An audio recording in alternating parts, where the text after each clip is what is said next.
Hi, this is Mr. Bo from MrBoEnglish.com. We've been going through Khan Academy's quadratics unit, and we're up on the lesson in vertex form. So I'm going to talk a little bit about vertex form and remind us about parabolas and quadratics, and then we'll go through the practice. Your questions probably won't look exactly like this, but they will be the same style, slightly different numbers. So let's remember what the basics of quadratic form are. Okay, so we've got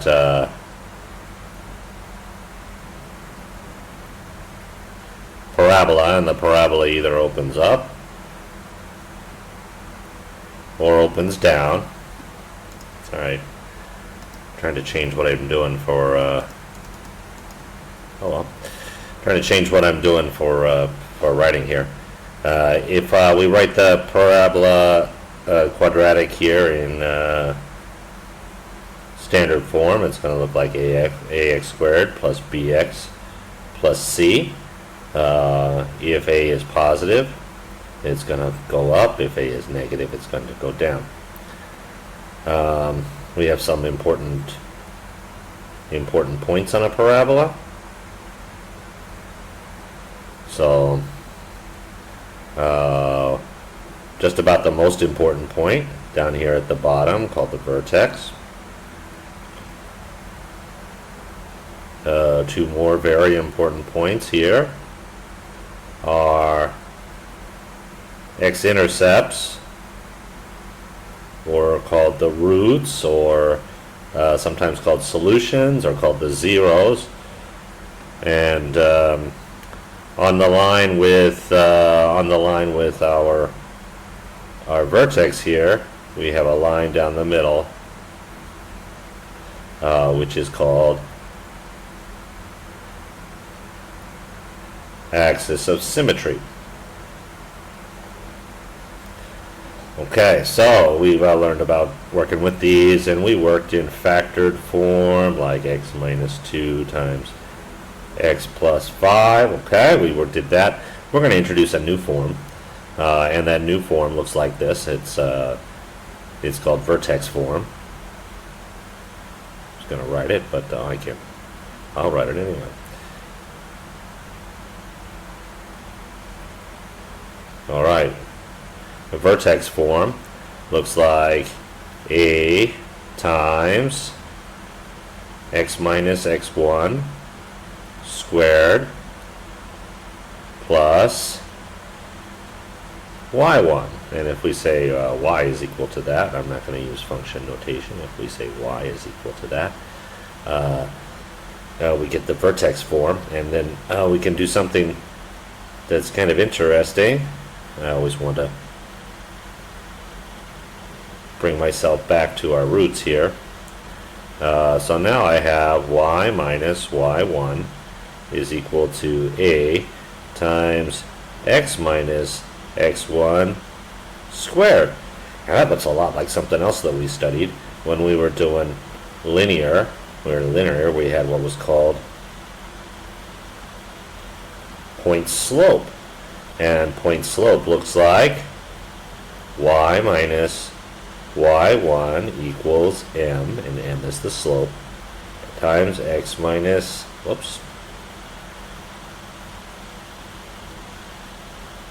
x1. And that is point slope. So we know one point, any point on the line, and that point is x1, y1.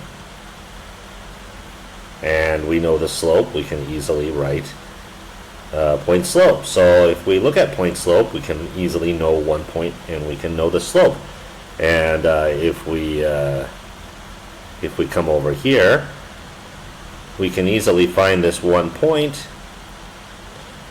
x1, y1, and a, which parabolas don't have a slope, but they do have what's called concavity. So, you know, it affects the shape. It changes the shape. And what is that point? on our point slope. That can be any point, but on our vertex form, that is the vertex. That slope is the vertex. So if we can put it in this form, we can see the vertex and find out what the vertex is. So let's look back at this form. Y equals a plus x minus x1 squared plus y1. I have 3. 3 is my a. I have x minus 2 minus x1, so I know my x1 is 2 plus 4 plus y1, so I know y1 is 4.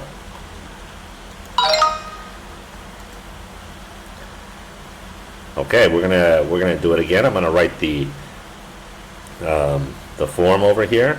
There we go. We're already on black. Y equals a x minus x1 squared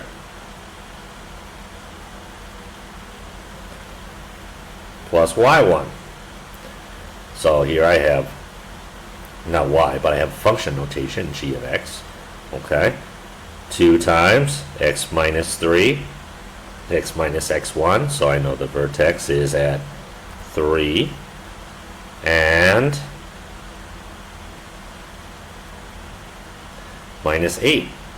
And over here I have plus y1, so I know the vertex is at minus 8. 3 comma negative 8. So then we want to figure out what the zeros are. To find the zeros, what do? We set that equal to 0. So here I have 0 equals 2 times x minus 3 squared minus 8. I'm going to add 8 to both sides. I'm going to have 8 equals 2 times x minus 3 squared. I'm going to divide by 2 on both sides, and I'll have 4 equals x minus 3 squared. And now I'm going to take the square root of both sides, and this is going to be positive and negative square root, so I'm going to have positive and negative 2 is equal to x minus 3. I'm going to break that up into 2 and say x minus 3 equals 2. X minus 3 equals negative 2. And so that is almost there. Plus 3 on both sides. Add 3 to both sides. X equals 5 plus 3 plus 3.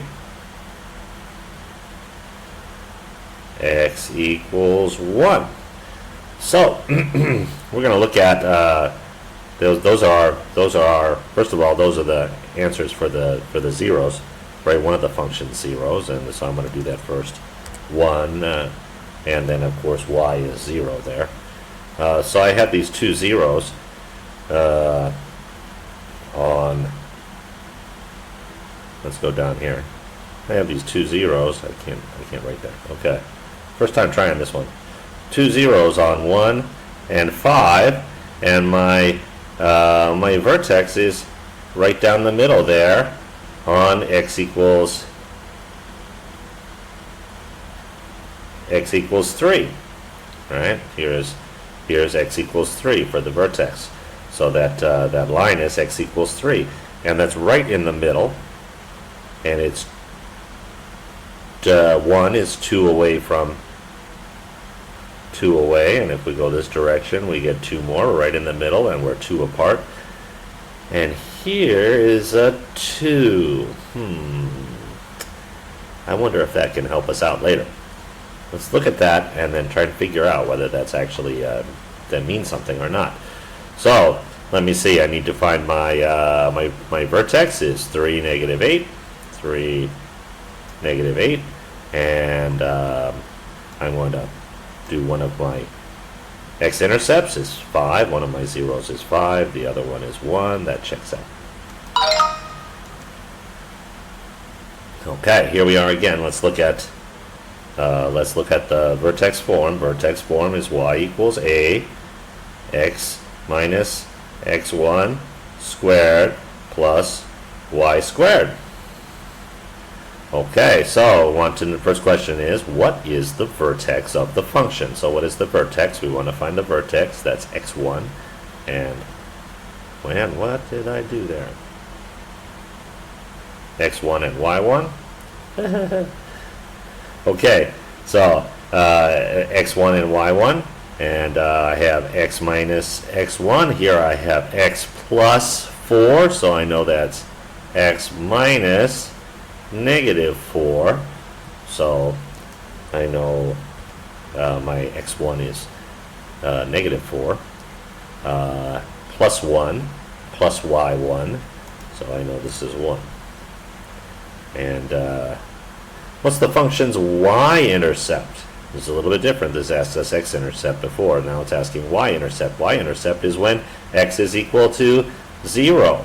So we're going to find the y-intercept. Y equals 0.5 times 0 plus 4 squared plus 1. And 0 plus 4 is 4, and 4 squared is 16. So now I have 0.5 times 16 plus 1.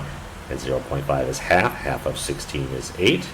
8 plus 1. 8 plus 1 is 9. So the y-intercept is at x equals 0, because it's the y-intercept, and 9. Okay. And then I want to graph the function. So now I have 2 points, and I have negative 4, 1, and I have 0 and 9. And I get this shape here. And oh, now it becomes obvious. Why did they ask us what is the function's y-intercept? Why didn't they ask what is the function's x-intercept? Let's look here. How many x-intercepts does this have? It has 0 x-intercepts. So that's why they didn't ask that question. Most of the time they ask questions. You'll see we talk about x-intercepts more than y-intercepts. So how many x-intercepts can a parabola have? It can have 0, like this one. It could have 1 if this were the vertex, or it could have 2 if it looked like that. Make sure I'm doing that right. Okay, negative 4 and 1. Okay. All right, so we're up on vertex form again. Y equals a times x minus x1 squared plus y1. And here I want to find the vertex, x minus 1. All right, so I'm going to write this in red. This one doesn't lead you step by step. Okay, so this one wants us to remember how to do the steps. Plus y plus 8. So I know my vertex is 1 and 8. And now I need to find some zeros. So I think I'm going to try to find a y-intercept here, because that's easiest for me. All right, so we'll set x equals 0, negative 2 times 0 minus 1 squared plus 8. So now I have negative 1 squared. Negative 1 squared is 1. 1 times negative 2 plus 8. That's negative 2 plus 8, or 8 minus 2, and 6. So I have 0, 6 is our intercept. So let's see if we can get that one right. 1, 8, and 0, 6. Okay, and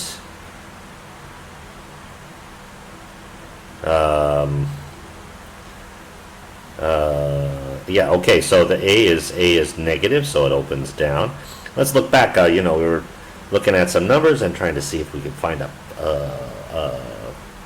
way to make to find the x-intercepts easier. And here we have, well, that's ugly.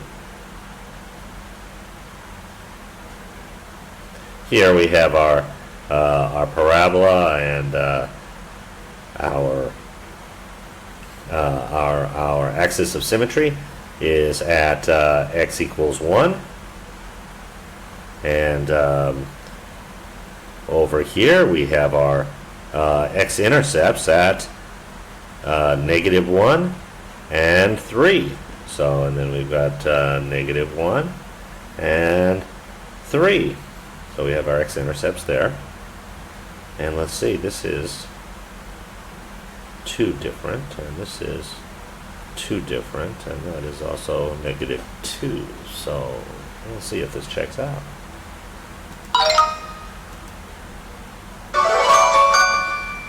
All right, that's the end of this video. We'll be doing the graphing quadratics in vertex form. Second video. There are 3 videos, I think, in this series. If you have any more questions, please get a hold of us at mrboenglish.com. Thank you very much. Mr. Bo English รับสอนนักเรียนตั้งแต่ป .3 ขึ้นไปทางอินเทอร์เน็ตในสไตล์ EP ครับผู้สนใจช่วยติดต่อครูแจงหรือไปเว็บไซต์ที่ www.mrboenglish.com